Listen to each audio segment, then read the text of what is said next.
2 Samuel chapter 2.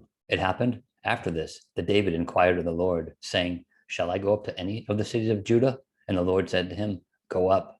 David said, Where shall I go up? And he said, To Hebron. So David went up there, and his two wives also, Ahinoam the Jezreelitess, and Abigail, the widow of Nabal the Carmelite. And David brought up the men who were with him, every man with his household. So they dwelt in the cities of Hebron.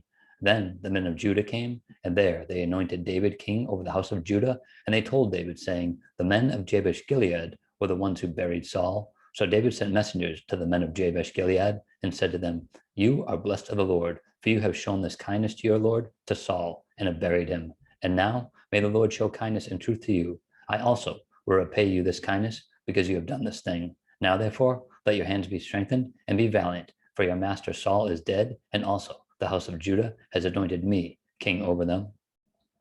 But Abner, the son of Ner, commander of Saul's army, took Ishbosheth, the son of Saul, and brought him over to Mahanaim, and he made him king over Gilead, over the Asherites, over Jezreel, over Ephraim, over Benjamin, and over all Israel. Ishbosheth, Saul's son, was 40 years old when he began to reign over Israel, and he reigned 2 years. Only the house of Judah followed David. And the time that David was king in Hebron over the house of Judah was 7 years and 6 months.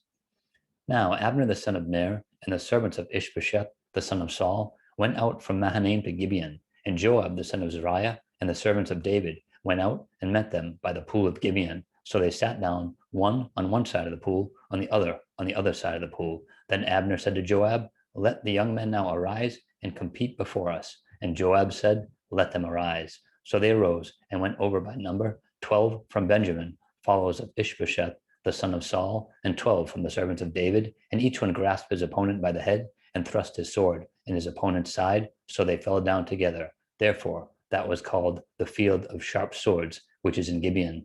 So there was a very fierce battle that day, and Abner and the men of Israel were beaten before the servants of David.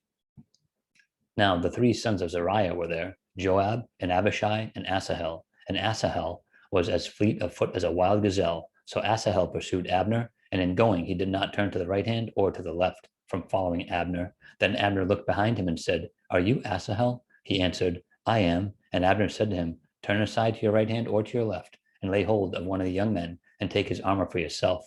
But Asahel would not turn aside from following him. So Abner said again to Asahel, Turn aside from following me. Why should I strike you to the ground? How then could I face your brother Joab? However, he refused to turn aside. Therefore, Abner struck him in the stomach with the blunt end of the spear, so that the spear came out of his back, and he fell down there and died on the spot. So it was that as many as came to the place where Asahel fell down and died stood still. Joab and Abishai also pursued Abner, and the sun was going down when they came to the hill of Ammah, which is before Giah, by the road to the wilderness of Gibeon. Now the children of Benjamin gathered together behind Abner and became a unit and took their stand on top of a hill. Then Abner called to Joab and said, Shall the sword devour forever? Do you not know that it will be bitter in the latter end? How long will it be then until you tell the people to return from pursuing their brethren?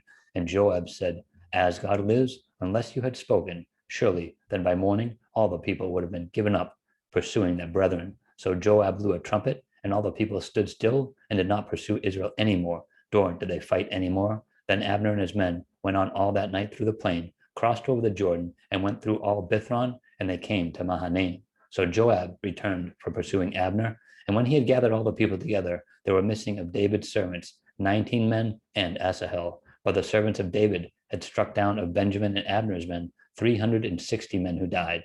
Then they took up Asahel and buried him in his father's tomb, which was in Bethlehem. And Joab and his men went all night, and they came to Hebron at daybreak.